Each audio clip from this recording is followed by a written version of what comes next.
Bonjour à toutes et à tous, la carte postale en direct dans la place du village. Il est 15h45 et on vous parle ici depuis la Haute-Savoie évidemment, depuis Manigot. Et on a une vue magnifique sur la chaîne des Aravis. Nous sommes ici au hameau de Comburse, dont l'origine signifie la combe aux ours. Il n'y a plus d'ours, il y a quelques loups probablement. Et nous sommes ici avec un paysage incroyable puisqu'il y a du soleil retrouvé en montagne. C'est la grande info du jour. Avec une bonne épaisseur de neige, tellement épaisse qu'on ne voit plus les piquets à gauche. On est à peu près pas loin du mètre de neige, ici à 1200 mètres d'altitude, dans un fond de vallée, où les nuages viennent buter sur les crêtes et laisser tomber cette ouate qui recouvre le paysage incroyable ici, avec des sommets là-haut, dans les nuages, mais encore du soleil, et puis les sapins qui sont recouverts d'ici de neige. Il faut savoir qu'ici, où nous sommes, les sapins sont de cette couleur-là depuis le 24 décembre. Donc la longue séquence de temps froid depuis Noël jusqu'à présent. Et c'est pas fini, il y aura encore un petit redout qui va arriver certainement du côté dans les jours qui viennent, 2-3 jours. Puis ensuite, on va repartir avec de la neige ici où nous sommes.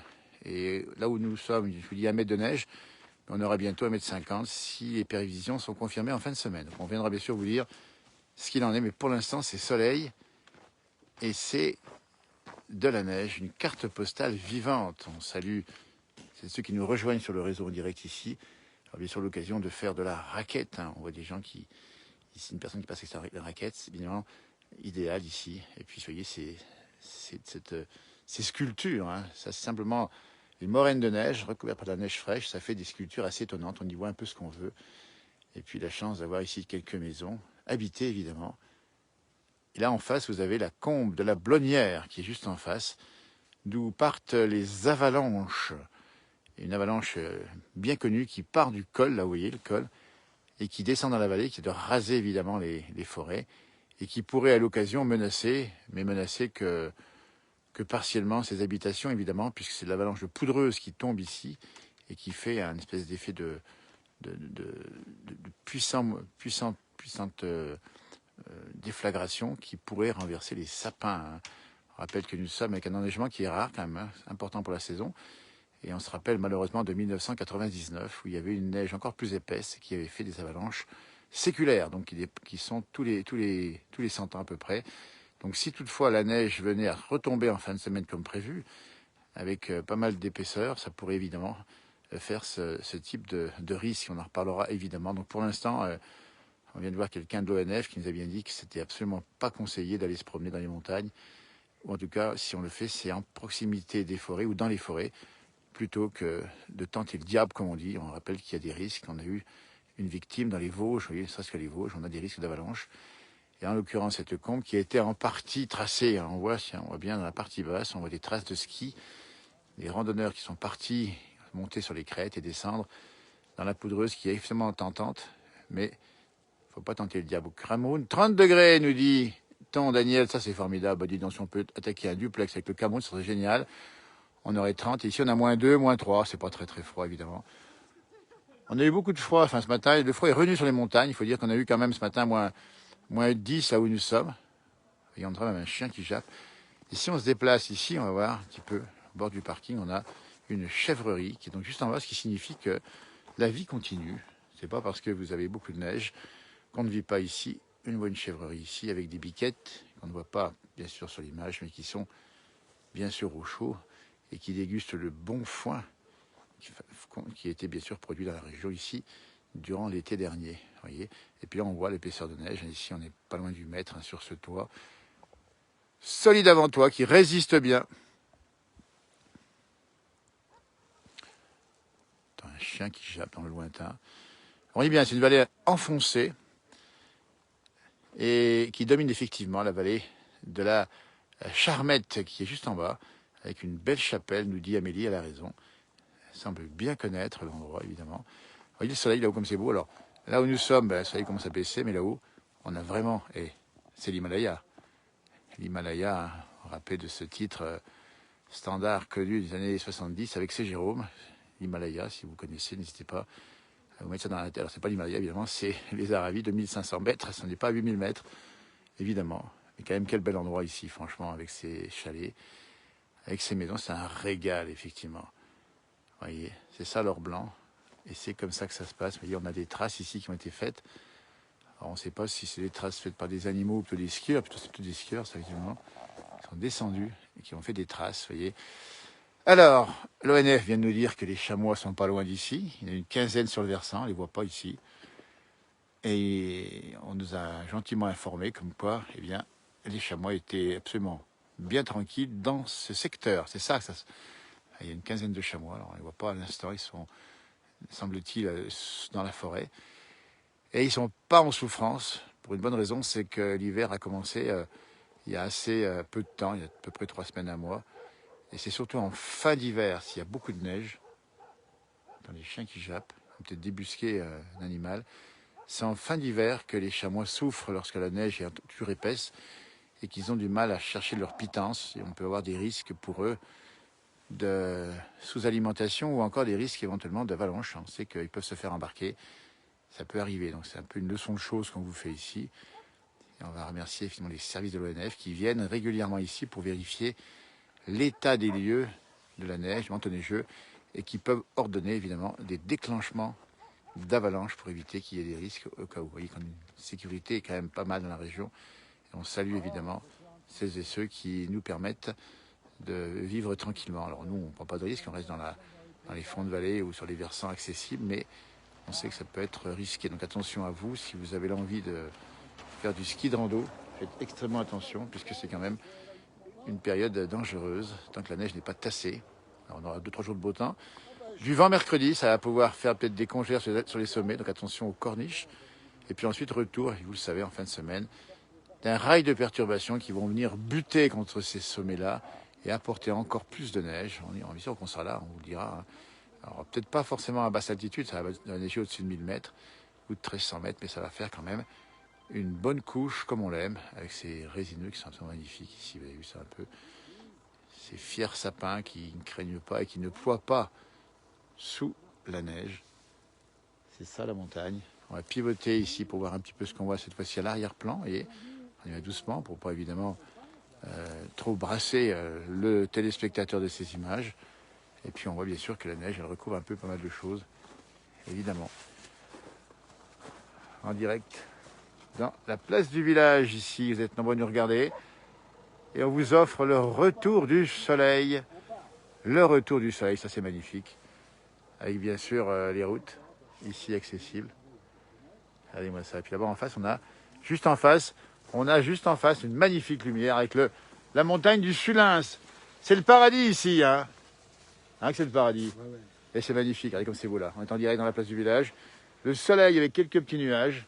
Et là, la route qui monte un peu plus haut, qui est accessible, on dit bien, avec des habitants qui sont encore un peu plus haut dans la montagne. Ici, on vous montre les panneaux d'orientation qui indiquent effectivement que vous avez des balades à faire. Alors quand on vous met ça, c'est l'été en général, on ne voit pas trop, il y a un petit contre-jour. Mais c'est magnifique. Et surtout de ce côté-là, allez, c'est cadeau. C'est pas l'Himalaya, c'est les Aravis. On dirait dans la place du village ici, avec cette lumière d'un soleil qui descend progressivement et qui va arroser ces sommets enneigés. C'est vraiment beau. Alors bien sûr la forêt, bien sûr quelques chalets qui sont nichés dans les petites clairières comme ici. Et puis cette combe là-haut où partent les avalanches régulièrement. Dans le Val-de-Saône, il y a du brouillard, nous dit-on. La montagne, ça nous gagne, nous dit Marie-Chantal, c'est féerique. Oui, quand on voit ça, on se dit que...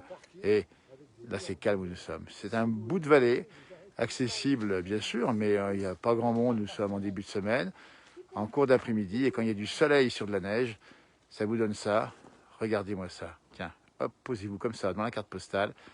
Une carte postale vivante. Et on a saisi l'occasion du retour du soleil. On a eu quand même pas mal de jours, hein, pas bien bon jusqu'à présent. Et ça a neigé, il y a eu un petit peu de vent, il y a eu des averses. Et là, ça y est, on en profite un maximum. Et donc, attention encore, un rappel pour celles et ceux qui aimeraient faire du ski de randonnée, c'est pas toujours évident. Température agréable, on vous dit moins 2 degrés, c'est même pas froid, 1200 mètres, c'est vraiment sympa. Ce qui veut dire qu'il y a eu un petit redout aussi, hein, un petit redout, léger redout. On aura du froid cette nuit prochaine. Attention, on va descendre ici à moins 10. Moins 10, moins 15 probablement, dans les fonds de vallée comme ça. Mais On n'y craint pas, comme on dit dans la région, une bognole et ça passe, avec modération évidemment, on le rappelle, sans quoi on se ferait rappeler à l'ordre par la patrouille. Et on va se montrer ici un petit peu l'endroit où on est. On va faire une petite balade ici, on va voir un petit peu ce vieux chalet ici, qui est habillé par son chapeau, son capuchon neigeux de pas loin du mètre, 1200 mètres, pas loin du mètre de neige. Et là, bien sûr, on voit les arbres ici qui sont juste là. Et puis la pyramide du Mont Charvin derrière, un mythe dans la région que tout bon sportif ou moyen sportif aura fait dans sa vie. Il faut monter là-haut, c'est un peu la pyramide. Elle est derrière. Donc, je vais montrer ici, entre les deux arbres ici, la pyramide du Mont Charvin. Allez, on baisse la boîte avant, c'est beau. Ça fait du bien pour ceux qui sont coincés, effectivement, bloqués, ou alors dans les nuages bas, ou alors, hein, s'il n'y a pas de neige. À capture d'écran, nous dit-on, capturez l'écran, n'hésitez pas. Faites des captures d'écran si vous souhaitez. C'est cadeau à la place du village. Et c'est libre de droit. Et si on pivote de ce côté, là, regardez-moi ça. Tac. Tac, tac, tac. Là encore, allez capturer les écrans. C'est cadeau. Alors, on peut faire un 360 degrés, c'est partout pareil. Et là encore, c'est beau aussi. Alors, il y a un petit tas de neige devant qui tient en fait au déneigement, puisqu'il a fallu, et vous le savez, déneiger tout ça. Ça fait des moraines, comme on dit. Et là, on a. Alors là, c'est beau. Là, c'est beau aussi. Hein. Là encore, capture d'écran si vous le voulez. C'est gratos. Là, je bouge plus. Clic-clac. Et là encore, on voit les chalets. Alors ça, c'est intéressant, parce que les chalets sont vraiment enneigés. Si on les voit bien d'ici, j'espère qu'on les verra ici. C'est vraiment une belle image. Donc, vraiment, on a une bonne épaisseur de neige, vous voyez. Alors, on a 1 mètre. Et on aura sûrement 1,50 m en fin de semaine, normalement. Alors, la route, vous voyez, la route est déneigée. Et donc, elle est au noir, comme on dit, ça roule bien. Et si on va de ce côté, enfin, regardez-moi ça. Tiens, on va saluer la chèvrerie qui est juste en bas. On la voit. Et là. Regardez-moi ça comme c'est beau. Là, vous pouvez capturer l'écran si vous le voulez. On entend un chien qui jappe. Vous ne pourrez pas capturer sa voix, évidemment. Voilà, c'est comme ça que ça se passe à Place du Village. Ah, on a envie de sortir. On avait pas mal vu de neige ce week-end. On a fait des directs, vous avez vu, hein, avec Johan, avec mon frère jumeau. On a fait pas mal de choses. Puis là, on s'est dit, on sort, parce qu'on va leur offrir ce soleil sur la montagne. On sait bien que ça ne va pas forcément durer, hein, puisque d'ici 2-3 jours, ça va peut-être changer. Il y aura du vent en particulier. Et pour l'instant, c'est très joli. Et c'est cadeau. Alors, il y a le couvre-feu à 18 h, on vous le rappelle, et vous le savez maintenant. C'est pour ça qu'on partage, comme ça, tout simplement, les paysages du moment. Et on saisit, vous voyez, cette atmosphère particulière. Voilà, regardez-moi ça comme c'est beau ici. C'est vrai qu'il faut vivre avec 1 mètre de neige. Bon, il faut être habitué. Hein. Il faut être habitué.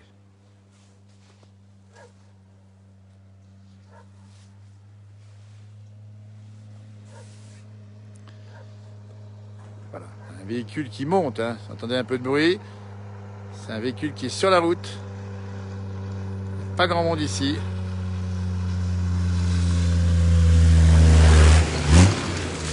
Des artisans qui travaillent, écoutez, c'est ça, il faut les saluer aussi, parce que ici la vie ne s'arrête pas, l'agriculture continue. Les gens du pays continuent à vivre normalement. Et c'est pas 1 mètre de neige qui les arrête. Autrement dit, c'est pas comme à Paris, où 1 centimètre ou 2 peut tout bloquer, mais on comprend bien aussi pourquoi on n'a pas la même densité de chasse-neige à Paris qu'ici. Évidemment, ici, il y a ce qu'il faut. Je vous garantis que mon frère jumeau, il l'a montré hier matin ou avant-hier, chaque fois, il y a des gros engins de déneigement, et puis ces chalets qui sont extrêmement anciens, qui remontent ici, allez hop, à 1836, on voit marqué sur la porte, ici avec une petite croix et quelques instruments d'époque qui sont là. Il y a une pelle, il y a un engin pour peser, et vous avez ici des poutres absolument incroyables, en tout cas des soutiens magnifiques, et vous avez ici toujours, hein, dans nos chalets de montagne, toujours un balcon sur lequel on prenait le soleil évidemment. On faisait sécher un certain nombre de choses, parfois même des céréales. Et puis au-dessus, la partie grange, qui est souvent ajourée. Ici, on la voit ici, on est carrément en dessous là. Je lève bien le bras pour vous montrer la partie grange, la partie ensuite habitation humaine. Et ici, l'habitation des animaux. Et on vous fait toute la popote. 1836, ou encore ici 1838. Donc c'est le 19e siècle, fin 19e siècle, vous vous rendez compte. Hein. On est déjà à près de 200 ans d'âge pour des bâtisses qui sont restées intactes ici. Et voilà, le panorama. On revient vers là-bas parce que là-bas, ça se dégage encore. On a la chance que la nature soit avec nous. On a les dieux avec nous aujourd'hui. Et les dieux, ils nous offrent ce paysage. Et il n'est peut-être pas habité. Alors peut-être que si, mais on va pas être trop... Mais voilà, il y a peut-être des résidences secondaires aussi, c'est possible. On n'en sait pas. Puis on va laisser la tranquillité aux gens, évidemment. Ici, avec ce ciel bleu qui revient. Et cette bonne douceur actuellement au soleil seulement. Voilà, regardez-moi ça. Bonjour. Alors, les avalanches, elles partent de là-haut en général. Alors, si on a un peu de chance maintenant, là, si on avait de la chance, on n'en a pas, enfin de la chance, oui. On va partir une avalanche, mais on ne va pas partir. Hein. C'est la poudreuse. La poudreuse, ça veut dire que ça fait une espèce de gros nuage qui descend, alors qu'il ne risque pas d'atteindre les bâtiments, évidemment. Ah oui, ça détend. Et sympa ici. Hein. Allez, capturez l'image, n'hésitez pas. C'est cadeau. Dans la place du village. Regardez-moi ça, ce soleil. Bonjour. C'est magnifique, là. Et ça fond à peine au soleil. Hein. Bon, il y a un petit zéro au soleil. Hein. Voilà. Et là, pas beau, là. On ne sait pas où se tourner tellement c'est beau. Allez, on monte là-haut. Alors, les crêtes, là-haut, c'est... Vous voyez, si on va zoomer dessus, là. Oh là là. Alors là-haut, il ne faut pas faire attention. Là. Ça peut partir d'un moment à l'autre. Alors, pour l'instant, ça part pas. Je regarde, il n'y a rien qui se passe. Alors, normalement, je dis, l'avalanche la plus importante de la région en formation, ça dégèle au soleil légèrement, mais pas à l'ombre, hein, Patrick. Là, voilà.